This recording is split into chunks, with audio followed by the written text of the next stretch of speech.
보험 사기입니다. 매년 증가하는 보험 사기 특별법 속도 내놔인데요. 요즘 골프 즐기시는 분들 정말 많은데 일주일 동안 홀인원을 2번이나 잔고를 해서 사실 홀인원 일생에서 한 번 만나기도 어려운데 일주일 동안 2번 성공해서 홀인원 보험금을 챙긴 사건이 적발이 됐다고 해요. 아니 홀인원 보험이란 것도 좀 생소하게 느끼실 분들이 있을 것 같은데 이것부터 좀 설명해 주시죠, 변호사님. 일단 코로나 기간 중에 이 골프 인구 상당히 늘었잖아요. 그렇죠. 20%가 늘어났다고 합니다. 그래서 전체 인구의 564만 명 정도가 골프 인구가 됐는데 그러면 전체 인구의 10%가 넘는 인원수예요. 특히 2030 세대가 골프 인구로 많이 편입이 됐죠. 그러면서 골프를 쳤을 때 이 겪을 수 있는 다양한 경우를 보장해주는 보험들이 나왔고요. 그 가운데 대표적인 게 홀인원 보험이라고 할 수 있습니다. 홀인원, 근데 사실 홀인원이라는 것 자체가 아까 변호사님이 굉장히 하기 힘든 거라고 말씀을 하셨지만 이 확률로 보면 아마추어가 홀인원을 할 수 있는 경우 0.008%, 12,000분의 1이라고 합니다. 이게 어떤 거냐면 매주 한 번씩 라운딩을 나가요. 그러면 1년이면 한 50번 정도 나가겠죠? 50번 정도 나갔을 때 57년이 소요될 정도로 그러니까 왜 SNS 보시면 아실 거예요. 나 홀인원 기록했어. 그래서 SNS에 사진이랑 관련 증서 올리는 분들 볼 수 있거든요. 근데 흔치 않습니다. 이와 관련된 지금 보험인데 이 지금 홀인원에 성공한 뒤에 식사나 라운드 비용 일행을 한턱 내는 경우가 있죠. 왜냐하면 내 인생에 이런 일도 있어 라고 하면서 거죠. 네, 그래서 기념품 제작 비용을 보전해주는 그런 보장 상품입니다. 보험료와 조건에 따라서 100만 원에서 600만 원 정도로 보험금을 지급받을 수 있는 건데 지금 이와 관련해서도 보험 사기 의심 사례가 있습니다. 아까 질문 내용에 포함이 됐던 건데 이게 어떤 내용이냐면 A씨가 일주일에 2번 라운딩을 나갔어요. 그런데 그 어마어마한 홀인원, 신이 내리지 않으면 결코 할 수 없다는 그 홀인원을 2번 라운딩 나갔는데 2번이나. 네, 그러니까 이 사람은 100%였던 거죠. 중요한 게 시점을 볼 필요가 있습니다. A씨가 처음에 이제 골프장에 나가기 6일 전에 홀인원 보험에 가입을 했습니다. 그리고 홀인원에 성공을 했죠. 그리고 나서 홀인원에 성공한 지 5일 뒤에 새로운 홀인원 보험에 가입을 하고 또 홀인원에 성공을 한 겁니다. 그러니까 보험 가입하고 홀인원 성공하고 보험 가입하고 홀인원 성공하고 시점이 이상하죠. 그렇죠. 의심할 수밖에 없는 거죠. 최근 골프 인구가 급증하면서 사실 이런 홀인원 보험과 같은 보험, 그러니까 골프 관련 보험도 가입하는 인원수가 굉장히 늘어나고 있는 상황이거든요. 그런데 중요한 게 이게 참 적발하기가 쉽지는 않습니다. 왜냐하면 골프장에 가보신 분들은 아시겠지만 CCTV가 여기저기 달려 있는 건 아니잖아요. 보통 인적이 드물고 CCTV 설치 밀도가 낮아요. 그리고 내가 홀인원을 기록했다 하더라도 이걸 동네방네 떠들고 다닐 수 있는 상황도 아니고 알 수 있는 건 나와 같이 골프를 친 사람들 캐디 정도예요. 그렇죠. 그러니까 이 사람들한테 입막을 어느 정도 한다면 또 이게 보험 사기 가능성이 커지는 거죠. 그리고 중요한 건 지금 이 홀인원을 입증할 수 있는 것, 골프장에서 발급해 주는 게 홀인원 증명서잖아요. 이게 뭐 문체부 증명서도 아니고 그렇기 때문에 이 외에는 증빙 서류가 달리 없다는 겁니다.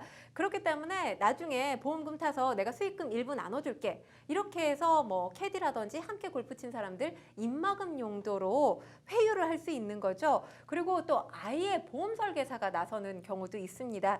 자신이 모집한 가입자들과 동반 라운딩을 간 다음에 순차적으로 보험금을 수령해가는 사기 사례가 적발되고 있는 건데요.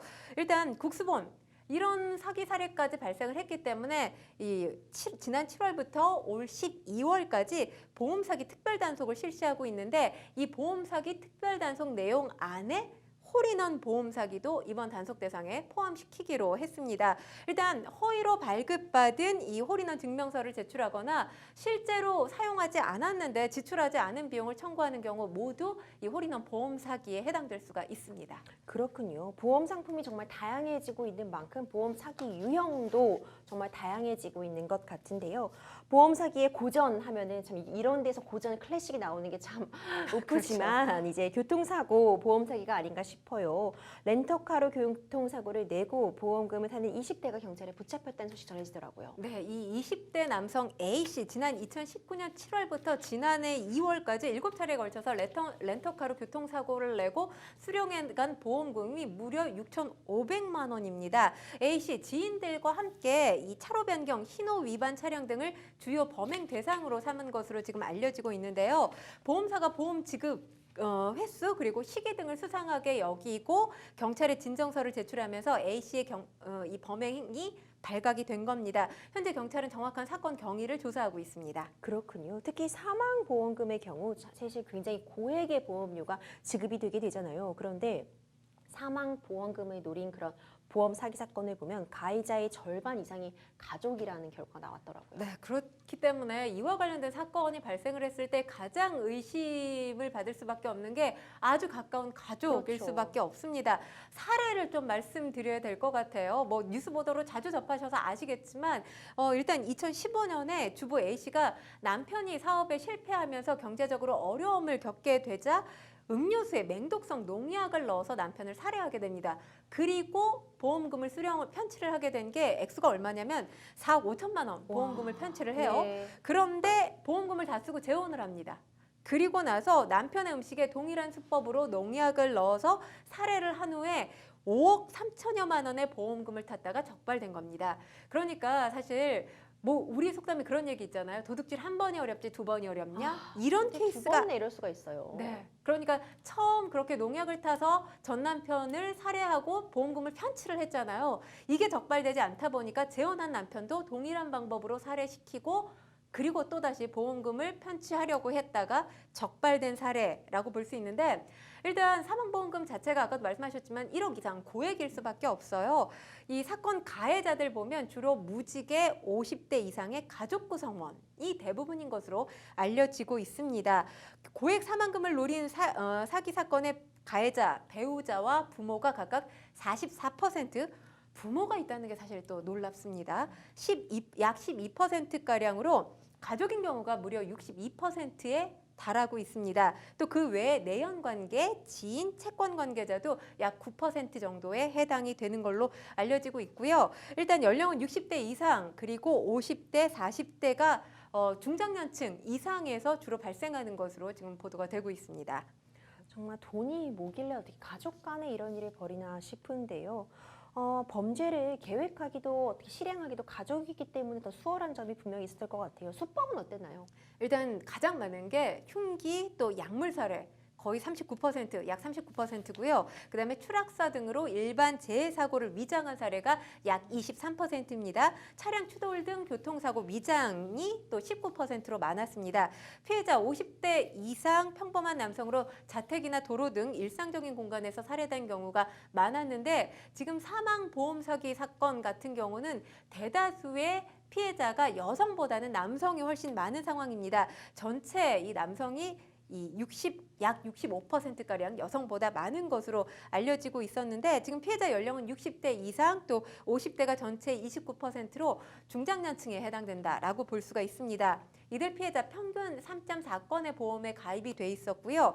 5건 이상 보험에 가입된 사례도 거의 약 23%에 달했습니다. 무려 20건에 가입한 경우도 있었습니다. 피해자들 월 평균 62만 원가량의 보험금을 납부하고 있었는데 사실 달달이 62만 원을 낸다는 게 쉽지 않거든요. 보험 가입 후에 평균 5개월 만에 사망 사건이 발생을 했고요. 전체의 55%가량이 계약 후 1년 내에 사고를 당한 것으로 알려졌습니다. 금감원이 지금 적발 강화하고 있는데 보험범죄 정부 합동대책반을 통해서 관계기관과 공조를 해서 고액 사망보험금을 노린 보험 사기에 대한 조사 및 적발을 강화하고 있습니다. 그렇군요. 정말 안타깝습니다. 보험 사기가 많다 하는데 이 정도일 줄은 사실 몰랐어요. 최근 5년여간 보험 사기로 적발된 건수를 살펴보니 그 금액이 평론가님 무려 5조 원에 육박한다고 해요. 그러니까 보험 사기로 지금 5조 원이 빠져나갔다는 거 아닙니까? 그렇죠. 이게 누가 손해를 보겠습니까? 선량한 보험 가입자들한테 그렇죠. 손해가 끼쳐지는 거예요. 일단 금감원 자료를 좀 말씀을 드리면 2017년부터 2022년 8월까지 보험 사기로 적발된 인원이 51만 명을 넘어섰습니다. 그리고 적발 액수가 약 5조 원, 그러니까 4조 9,400억 원을 넘어섰습니다. 업권별로 보험 사기 인원, 손해보험이 47만 명을 넘어섰고요. 생명보험은 4만 5천여 명인 것으로 지금 나타났습니다. 보험 사기액도 당연히 손해보험이 생명보험보다는 높을 수밖에 없죠. 피해 규모가 훨씬 더 클 수밖에 없습니다. 여기에는 이유가 있는데 이제 손해보험 같은 경우 뭐 자동차 보험이나 실손 의료보험 이런 것들이 이제 손해보험 상품이잖아요. 그러다 보니까 보험 사기에 이르는 경우가 훨씬 더 생명보험 관련해서보다 손쉬운 경우가 많습니다. 뭐 가짜 환자로 일명 우리가 나일론 환자라고 하잖아요. 그리고 인터넷들 보면 나일론 환자가 입원하기 쉬운 병원들도 그렇죠. 이렇게 나와 있는 경우가 있거든요.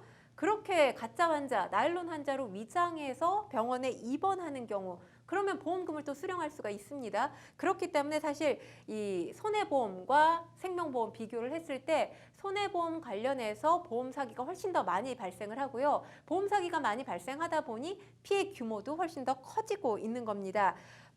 보험 사기 적발액을 보면 2017년, 2018년이 7천억대였어요. 그리고 2019년, 2020년이 8천억 대였거든요. 계속해서 지금 증가하고 있는 상황이고요. 지난해 같은 경우 9천억 원을 넘어섰습니다. 그렇군요. 이 물가도 고공행장이고 지금 경제가 어렵다 보니까 올해 이 보험 사기 그 액수는 역대 최대를 기록할 것 전망되고 있어 좀 걱정이 되는 상황입니다. 수치가 정말 어마어마한데 그런데 이게 적발 건수가 이렇게 많은데 환수율은 또 저조하다면서요.